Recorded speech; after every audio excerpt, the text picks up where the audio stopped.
Selamat berjumpa kembali dengan saya Sukirman di channel Maskir Hadinoto. Para sahabat, para pemuda-pemudi seluruh Indonesia yang saya cintai dan saya banggakan, kali ini saya ingin menyampaikan cara belajar di sekolah yang baru. Ini sangat berguna sekali bagi para peserta didik baru, baik di SMP, SMA maupun SMK. Tujuannya adalah dapat memahami faktor-faktor yang mempengaruhi hasil belajar dan Anda bisa menerapkan cara belajar yang baik di lingkungan sekolah yang baru. Ini ada ice breaking, silahkan disimak supaya kalian tidak jenuh. Gambar apakah yang Anda ketahui dan bisakah Anda menemukan orang pada gambar tersebut? Saya kasih kesempatan sebentar. Ini dia jawabannya.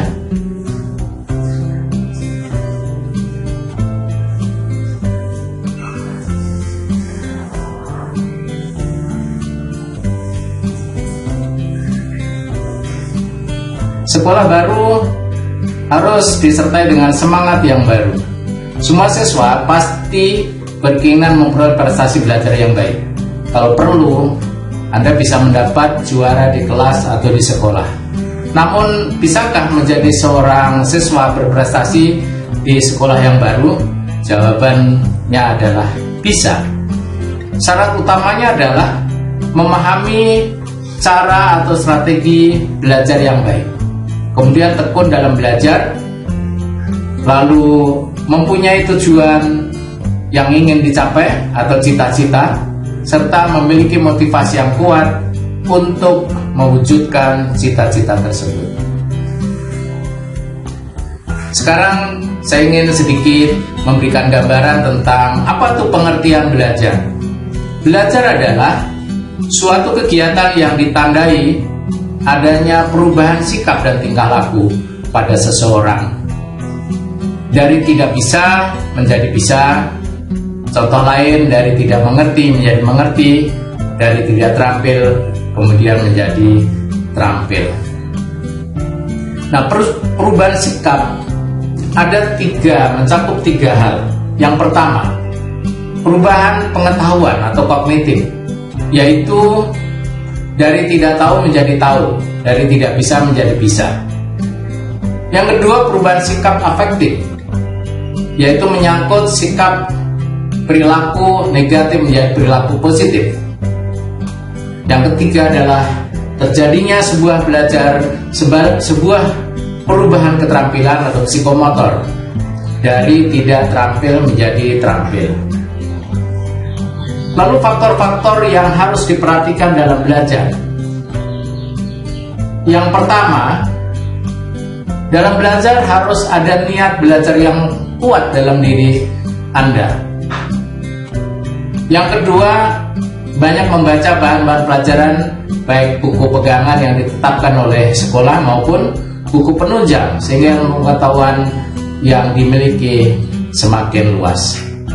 Yang ketiga adalah memperbanyak latihan-latihan, terutama dalam menyelesaikan tugas-tugas pekerjaan sekolah.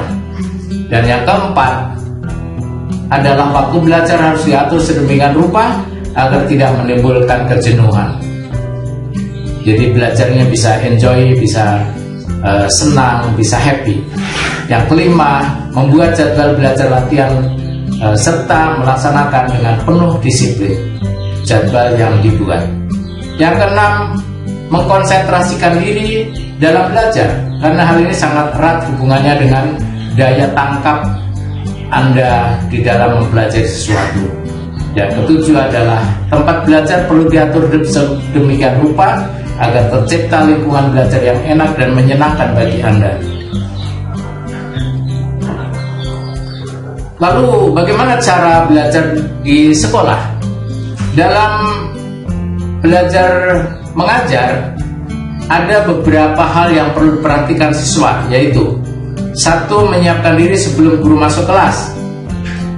Kalau sekarang mungkin belajar daring, tetap Anda harus menyiapkan diri, termasuk perangkat alat-alat komunikasi yang diperlukan untuk belajar jarak jauh. menggunakan internet. Yang kedua, membiasakan diri berdoa sebelum kegiatan belajar dimulai supaya ilmu yang Anda peroleh bisa bermanfaat dan barokah. Yang ketiga, memperhatikan penjelasan guru dengan penuh konsentrasi. Jangan bercabang.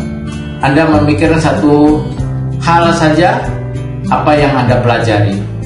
Yang keempat, bertanya jika ada penjelasan guru yang kurang jelas. Kelima, mencatat hal yang penting. Keenam, membuat rangkuman.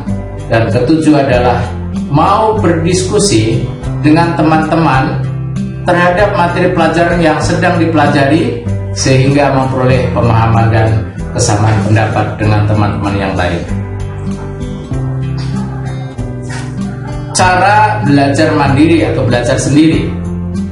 Belajar mandiri merupakan suatu proses belajar yang dilakukan oleh siswa sendiri, membahas materi pelajaran yang dilakukan pada waktu jam-jam kosong serta mendapat tugas dari guru seperti membaca buku pelajaran, membuat rangkuman, mengerjakan latihan atau hal-hal lain yang berkaitan dengan pelajaran. Kemudian cara belajar kelompok. Belajar kelompok merupakan belajar bersama-sama antara beberapa siswa. Bisa satu kelompok terdiri dari 2 orang lebih, bisa 3, 4 atau 5 orang. Sedapat mungkin kelompok itu jangan terlalu banyak ya, yang sedikit saja. Yang efektif adalah dalam satu kelompok 4 atau 5 orang. Dalam kegiatan belajar biasanya diadakan diskusi kelompok, yaitu membahas suatu persoalan bersama-sama dengan menampung dan menerima berbagai pendapat dari teman-teman yang ikut dalam diskusi suatu kelompok, kemudian dijadikan suatu kesimpulan atau suatu pendapat atas materi atau masalah yang dibahas dalam kelompok. Cara belajar di rumah ini sangat penting dipahami. Yang pertama, mengatur waktu belajar. Biasanya mengatur waktu belajar ini dibuat jadwal sendiri yang bisa dilakukan untuk belajar di rumah dengan mempertimbangkan berbagai kegiatan yang lain. Kemudian disiplin dengan jadwal belajar yang sudah dibuat, sebab percuma kalau jadwal belajar itu tidak ditaati sendiri, maka nggak ada gunanya jadwal yang dibuat. Kemudian mengulang pelajaran atau menghafal pelajaran yang sudah dipelajari. Jangan lupa membuat ringkasan, kemudian membaca dengan baik dan mengerjakan latihan-latihan atau PR serta tugas yang diberikan guru di sekolah untuk diselesaikan di rumah. Dan yang terakhir adalah bertekad kuat untuk melawan rasa malas belajar. Jadi rasa malasnya harus dilawan oleh kita, sebab kalau tidak nanti kita menjadi terlena dengan tugas pelajaran kita.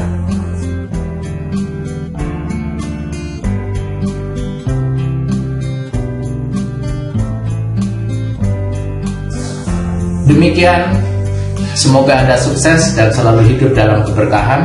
Salam sehat dan ikut terus materi berikutnya. Ikuti terus channel Maskir Hadinoto. Sampai ketemu, semoga Anda sukses.